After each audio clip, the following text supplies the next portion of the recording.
Welcome back to the Watch and Cut channel, everyone. My name is Alex, I'm your host, and today we're going to talk about a new knife in my collection. This is the Spartan Blades Harsey. This is not a new knife out, as many of you knife people will know. Oh, I love that logo, that's so damn cool. This is Sparta! This is a knife that's been out for a really long time. And it's taken me many years to get one. I don't know why that is, but I have a few thoughts on the matter, which I'll share. But now I haven't had this knife. Actually, I've had it for like a month already. I just haven't had time to do videos, or maybe longer. I saw this one, and this one kind of spoke to me. So this is the Spartan Blades Harsey Damascus SE, and this one's a green satin soundwave pattern, and it features Chad Nichols Damascus, which is a high carbon steel Damascus, by the way. So let's take a look at this thing. So this knife. This is the knife that has gone inside and outside my shopping cart for years. I've originally kind of wanted the Plague Doctor back in 2020. Jim Skelton did a great video on it, which really shows off with great photography. You can see all the cool, intricate, like laser work on it. And it's just a really cool knife to highlight a really bad year, if you will. Why do you keep using this? A lot of people say it's racist. It's not racist at all, no, not at all. It comes from China. That's why. It comes from China. I want to be accurate. But it's just, it's cool. It's just really cool. So anyways, you know, that was kind of like the knife that attracted me the most, where it almost got me to pull the trigger. But I just never did. I don't know. There's something about laser engraving. It's a hard sell for me. It's got to be something really special for me to actually pull the trigger on that. I still to this day don't think I owned anything that's like a laser engraved knife like that. So, like with graphics and stuff. But I saw this one. And this comes in different variations of colors as well. They call this the Soundwave pattern. And basically they have all these beautiful lines milled out in sound waves, right? But then they deck the knife after milling it and coloring it. And you get this really cool kind of almost Damascus, colored Damascus effect. It's kind of the first thing that I thought of, right? And then on top of that, you get a beautiful, legit Damascus blade here. And, you know, Chad Nichols Damascus is really considered to be some of the higher end, better stuff, some of the top stuff you can get in the industry. Beautiful edge on it. It is sharp out of the box. But a bit of a thicker blade, traditional drop point design. And we're looking at a 3-point, let me not guess here. We are looking at a 4-inch blade. I thought it was going to be 3.9, but yeah, it's a true 4-inch blade of Damascus steel. This pattern, I believe, is his random Damascus pattern. I'm not sure, but it almost kind of resembles the wave pool one. It just doesn't indicate on the box or anywhere where I could find exactly what the pattern is called. So that's why I'm going with random Damascus, because that's the one that usually remains unnamed. The thing is, it's not really like random looking, so I don't know. Maybe one of you guys can fill me in on that. Another cool thing on this Damascus blade, you can see his name signed right on the blade.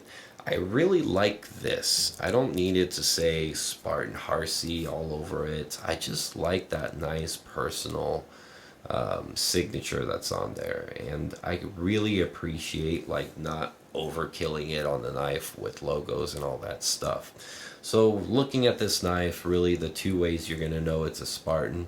So you're going to see the signature right here, and you're going to see the arrow clip.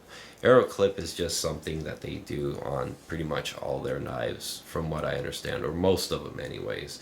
And then you also got this identifying, of course, Spartan logo right here with the arrows and the Spartan shield. So really cool kind of logos, really neat names, Spartan badass, and very nice milling overall. What I really like is the second toning that goes over the blue pivots and also over some of the hardware, and they really highlighted a lot of tone of blue on the pocket clip. They didn't go too crazy on the pocket clip mounting, but they did kind of put these plain kind of colored titanium screws, which I think is kind of a loss because they colored everything else. But aside from that, they did kind of puzzle key it in there so it doesn't rotate, and you can kind of see some of the, you know, the tool marks from the milling where they cut out the lock bar when they did the machining. So I'm not sure that bothers me, but it's noticeable. You got a lanyard loop for you lanyard guys that'll go all the way through, and then you got these kind of roller type back spacers. I like the fact that they're stepped and polished. That's kind of going the extra mile. No milling on the inside of the knife. There's no pockets on the inside other than the lock bar relief cutout, which is actually cut out on the inside, so that's another huge plus. It just kind of mitigates from having a little bit too much going on near the lock bar, so I like that. Again, this nice large pivot screw right here also acts as an over travel stop, so you can't overextend the lock bar and make the titanium lose tension over time.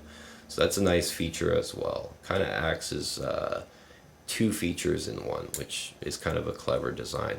You got your traditional thumb stud release on this one. They're all thumb studs, and thumb studs are very nice. They work well. They're very well positioned on this knife, and they're green to match the rest of it, which is kind of cool. Yeah, I mean, that's really all there really is to say about this thing. Now there's two knives that kind of come to mind when I look at this thing. The first one is going to be the Chris Reeves Sebenza 21.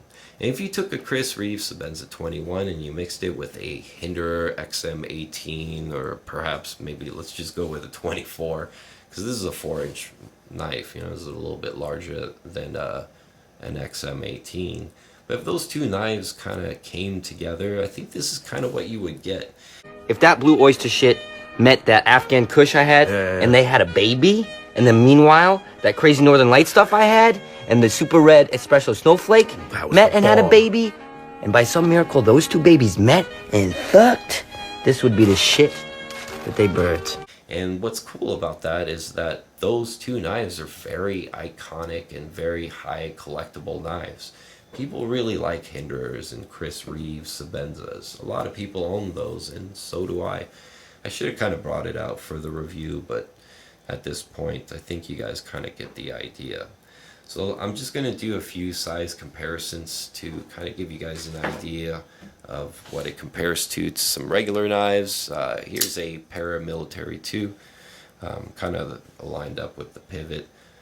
The PM2 is not a small knife by any means, you know, but it's kind of their medium-sized Spyderco knife. The military probably more comparable. Should have brought that too because I got one of those too. But kind of just thought of that right now. Here it is against a Grimsmo Rask.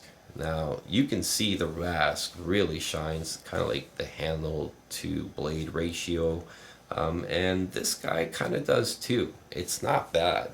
And when I say that handle to blade ratio, I'm talking about, does the blade look kind of like stubby for this large handle, or is there a good proportion between the two? Or does it just really look like a whole lot of blade and not a lot of handle? And me personally, I love that look. I always think that's really damn cool. So yeah, not a huge knife here. Let's bring it out next to a ZT0454, or you guys can reference it to the 0452 because kind of the same knife, and it's not quite as big as that. So yeah, that's a good reference, I think. All right, moving right along. Let's do a couple little stats on this bad boy. See what we got here. All right. So we already talked about the blades, about 4 inches. We got the handle length about 5 inches, so 9 inches overall. Very nice. And then as far as the thickness, let's 0 this thing here. All right. Looks good. All right, so let me take a look. So let's check the thickness on the frame here. We got about 0.53 to 5.4 inches. So that's actually pretty good. It's actually better than I expected, to tell you the truth. And the blade stock is we got one about 0.16, so that's pretty good too. Not too bad at all. It does have a full flat grind on this thing, so you know it's not going to get caught up on material. The jimping is incredibly pronounced, and this is kind of where it reminds me of a Hinderer. You know, this thing is, God, like rough, man. It's like ribbed for her pleasure, you know. Ribbed for her pleasure. Ew. Sometimes there is such thing as too much jimping. Where this would be good at is good traction for somebody who's got a glove on, right? Like an operator. But to be real, like an operator would not be most likely like, you know, carrying a pretty knife like this. Or maybe they would. I don't know. Anyways, yeah. Or it wouldn't look pretty for long anyways. But a very cool knife. So yeah, I finally decided to pull the trigger on it. Kind of had an unusual break-in period. The lock bar does have a little bit of stick, all right, but it's not, you can't, there's not really a resistance. It's just more like an audible noise. But it's not really, what's cool is it's not really sticky, so it's not annoying. It's just like the movement, like kind of, yeah. You just hear it. It just slides off.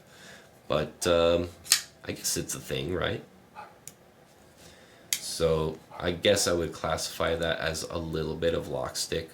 This thing does not have a lock bar insert, actually. It's full titanium. So, you know, some of the American knife makers say a little lock stick goes a long way for safety. I don't buy that. I'm sorry. I just don't. I think it's poor angles between the blade tang and the lock bar.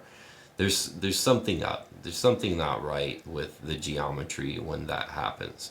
And there's an acceptable safe amount, but it's just, you know, it's just not gonna not make a noise when you disengage it, right? Like for this knife, for example, right? See, that's not really like making a noise, right? So that's kind of what I was hoping for a knife like this to not do, but I'm okay with it, you know? It doesn't bother me that much, but something to mention. Another thing that I thought was a little bit of a shortcoming was this, you know, kind of plain silver like stop pin, just kind of like hanging out there. I don't know why it goes all the way through the scale. I guess that's how they've designed it, but I've seen people do that without like actually drilling holes into the scale. So for me, yeah, that's not ideal. I don't want to be mean, you know, like I don't want to be the reviewer that's just like, oh yeah, that's crap, because it's not. It's technically it's a really solid design to do it. It's just not pretty, you know. It's not neat and tucked away. So those are just my little critiques, but overall, I like this knife. I've carried it. I've cut with it. It's a good kind of carry knife. Now, an American-made knife of this caliber with American-made Damascus how much do you think this knife is? Because I love hearing answers to it. You know, people are like, oh my God, American knives, customs are just way too expensive and this and that, and American knives and that. You know, this one here, although it's not really like a handmade custom one-off or anything like that, this is just kind of like a fancy production knife with high-end materials, 6 ounces. That's pretty damn good, actually. Yeah, this knife, as is, you know, is a good $675 knife. Now, the Kershaw tilt that I just received was $500. And yeah, it had some really cool stuff on it and everything like that, but this is more like something you're really excited to pull out of the pocket and show people. You know, this is bright, this is pretty, it's got really cool play on patterns and lighting and colors and things, right? It's interesting to look at. Don't get me wrong, the Kershaw tilt is very interesting. If the video hasn't come out already, I do a long video on it. Yeah, it's interesting. So, but this one is just a really good old solid knife. I just don't think it shines as, you know, it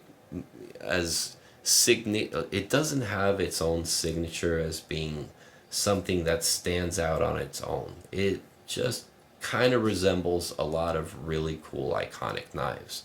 And that's kind of my critique on the Spartan Harsey. The only thing I can say really to reverse that is that he does take some of the best elements in some of these other designs. And I'm not saying he's copying other designers. I'm sure he came out with this design a long time ago, but let's face it, how many times can you reinvent a drop point, right? But when, you know, you look at a frame, it's very Hinderish, you know, in the way that it's scalloped and jimped, and, you know, like the washer feel with the blade just has that Sebenza feel to it, and that actually is a compliment, by the way. This knife is very, very smooth, and it's got very, very nice tolerances, so I can appreciate that quite a bit. But just the fact that it's an American-made knife, and some of you, I'm only gonna buy American.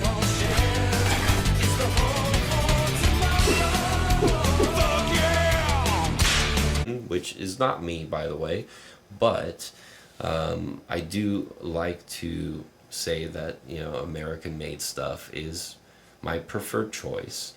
Not to say that I don't have Chinese knives. This is a Kershaw, American company, but made in China. You know, I'm just not above that, guys. I'm sorry, I'm not. But if you are above that and you don't want to spend $1 gazillion on an American-made custom, this could be a great option for you. $600 is a lot of money, don't get me wrong, for a knife. And I'm not going to sit here and show you what other expensive knives I have just to kind of show you how cheap this is, because that doesn't matter. You know, $600 to me is not maybe what $600 is to you. And if it's not, please don't take that as a knock, because honestly, that doesn't mean anything. I was just talking to a friend earlier who, you know, made a comment about some of the knives I have to me, and, you know, like, you know, he mentions Tucson knives that he has and how they're cool, and I'm like, I have Tucson knives too, actually. I have a few that were gifted to me from a good friend of mine, and you know, like, I think those types of knives are cool because you can collect the whole set, right? Like, and there is so many different patterns and designs and custom knife makers that get involved making different shapes and sizes. Like, you can really have fun with just 1 or 2 brands, to be honest with you. I've just always wanted to taste 2 or 3 knives from each brand. I don't want to buy the whole collection. I think I would miss out on other, like, custom designs and other makers and trying other things.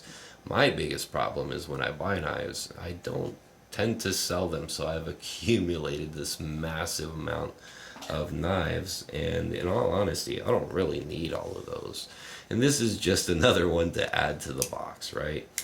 But honestly, over the years, looking at these things, I mean, of course, I'm gonna hear YouTubers rave about these things. I don't believe you. Like, I kind of had to see it for myself. And is this a really nice knife? Absolutely. Very well made. I love the materials. The design and everything is really creative. I would say that the anodizing is really above par. Like, it's really good.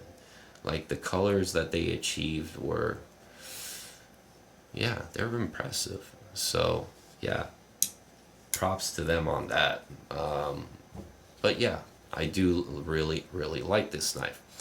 Am I blown away? Well, from a guy that's been collecting knives for 12 years, not really, but that's kind of to be expected.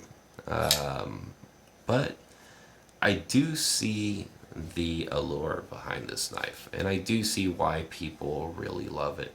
And I'm glad I added one to my collection, actually. And I may get one of those smaller I think it's 3.5 or 3.25 inch blade versions to go with it. I don't know. So far, I like what I see, but I really like this. This is definitely one of my favorite Spartan Blade design knives, and I'm glad I got to share it with you guys. So anyways, make sure you like the video, make sure you subscribe to the channel, and leave a comment down below. It helps my algorithm, it helps me kind of interact with you guys, and I do try to reply to each and every comment, absolutely. So yeah, let me know what you guys think, and yeah, we'll catch you guys all on the next one.